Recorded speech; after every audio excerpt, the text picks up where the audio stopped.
Have you ever seen a couple where the age gap makes everyone stop and whisper? Let me tell you a story. She was 28, he was 47. When they first started dating, the reaction from everyone around her was almost identical. Friends said she was making a mistake. Her family warned her it wouldn't last. Even strangers had opinions. Why would a young woman choose a man almost 20 years older? People assumed the obvious answers: money, status, security. But 3 years later, someone finally asked her a simple question. What made you fall so deeply in love with him? Her answer surprised everyone. It wasn't his money, it wasn't his looks, it wasn't his success. It was something much more powerful, something invisible, something psychological. And here's the interesting part. It's something most younger men simply haven't developed yet. In this video, we're going to break down the all three psychological traits older men often have that create incredibly strong attraction in women. Not myths, not stereotypes, but real psychological dynamics. And trait number 3, almost nobody talks about it, yet it's arguably the most powerful one of all. So stay with me, because once you understand this, you'll start noticing it everywhere. Now let's start with a question. Why are some women naturally drawn to older men? The common explanation is age, but age itself isn't attractive. What age brings is what matters. Over time, certain psychological qualities develop. And when these qualities are present, they create what psychologists sometimes call magnetic attraction. Not forced attraction, not performative attraction, but something deeper, something that feels stable, grounded, safe. And the first trait behind this attraction is something extremely powerful: emotional stability, or what I like to call the power of being unshakable. When men are younger, they're usually in a phase psychologists call identity formation. They're still figuring out, who am I? What do I want? Where do I belong in the world? And that process naturally creates instability, emotional ups and downs, overreactions, impulsive decisions. Younger men often react quickly, sometimes defensively, sometimes emotionally. But older men, at least the mature ones, have usually gone through enough life experience to develop something different. Emotional regulation. Let me give you a story. A man named Marcus once described this difference perfectly. Marcus was 42 when someone asked him a simple question. How do you handle conflict now compared to when you were in your 20s? Marcus smiled and said something interesting. In my 20s, every argument felt like a competition. I needed to win. But now, he paused, I don't need to win anymore. I need to understand. That shift is powerful. Now imagine a real-life moment. A couple is sitting in a cafe. They're having a relaxed conversation. Suddenly, the woman receives a phone call. Her expression changes instantly. Bad news. You can see the anxiety rise in her body language. A younger man might panic. He might start asking 10 questions at once. He might try to immediately solve the situation. But an emotionally stable man reacts differently. He simply leans forward and says calmly, "Take a breath. Well, we'll handle it." That's it. No panic, no pressure, just presence. And that calmness spreads.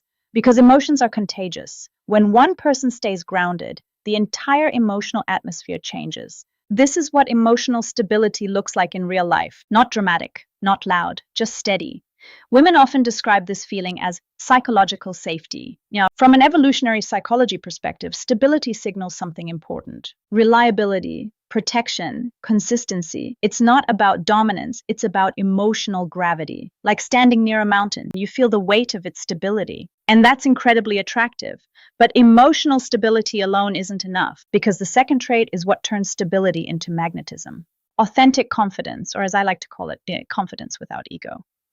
Here's something most people don't realize. There are actually two very different types of confidence. The first type is fragile confidence.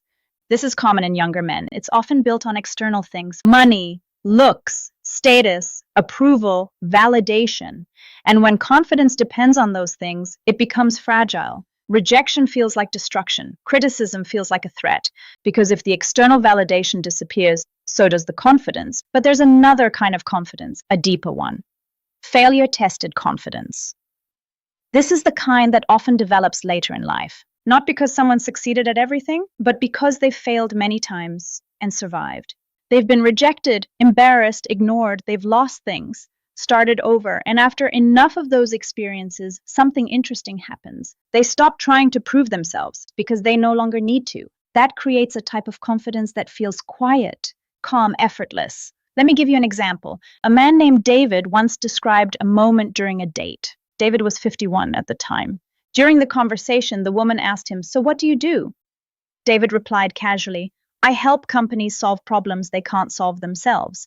Naturally, she became curious. "What kind of problems?"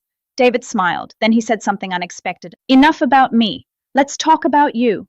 He wasn't hiding his success. He simply didn't feel the need to perform it. That's authentic confidence. You don't need to dominate the room. You don't need to impress constantly. You don't need to advertise your value because you're already comfortable with it. Psychologists often associate this with something called secure attachment.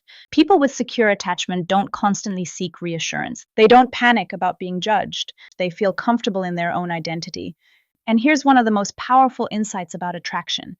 Women are often drawn to men who want them but don't need them. There's a subtle but powerful difference there. A 32-year-old woman once explained it perfectly. She said, "He made me feel like I was chosen, not required." That distinction creates emotional freedom, and emotional freedom creates attraction. But now we arrive at the third trait, the one almost nobody talks about. And in many ways, it's the most powerful of them all. Intentionality, or in simpler words, living with purpose. Here's something you'll notice if you observe how older, mature men behave. They move with intention. Younger men often communicate in vague ways. Messages like, "Hey, what's up?" No real plan, no direction, just floating interaction. But an intentional man communicates differently. Imagine this message instead. "I enjoyed our conversation yesterday. I'd like to take you to dinner Thursday at 7. Are you free?" Clear, direct, respectful, no guessing, no games.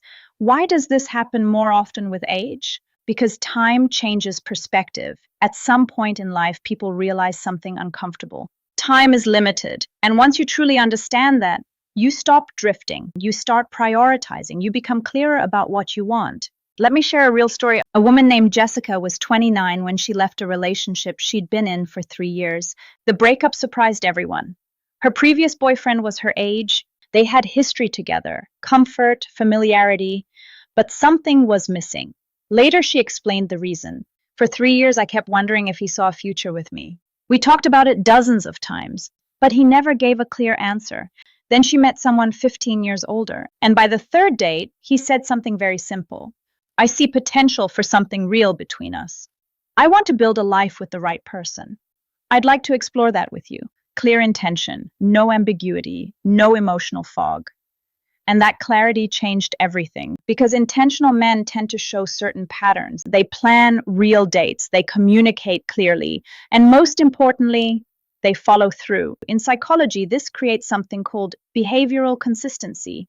When words match actions, trust grows quickly, and trust is the foundation of attraction. Now, here's the twist most people misunderstand. These traits don't automatically appear with age. There are men who are 50 years old and still emotionally immature, still insecure, still drifting. And there are men in their late 20s who already possess incredible maturity. Age creates opportunity for growth, but it doesn't guarantee it. So the real lesson here isn't about getting older. It's about developing these traits intentionally. Let's recap the 3 psychological qualities that often make older men so attractive. First, emotional stability. The ability to stay grounded when emotions rise. This creates safety. Second, authentic confidence. Confidence built from experience, not validation. This creates certainty. And third, intentionality and purpose. Knowing what you want and moving toward it clearly. This creates direction. Notice something interesting. All 3 qualities communicate the same deeper message. Maturity, reliability, clarity, and those signals are extremely powerful in human attraction. Now, here's the most important part for anyone watching this, especially younger men. You don't have to wait until you're 40 to develop these traits. You can start today. Learn emotional regulation. Build confidence through experience instead of approval. Define your purpose. Because the earlier you develop these qualities, the further ahead you'll be compared to most men. Now, I'm curious about your perspective. Which of these 3 traits do you think creates the strongest attraction? Emotional stability, authentic confidence, or intentionality and purpose? Let me know in the comments below. If you found this perspective interesting, take a second to hit the like button. And if you want more videos about psychology, attraction, and human behavior, make sure you subscribe and share this video with someone who might need to hear it, because sometimes understanding human psychology changes the way you see the entire world.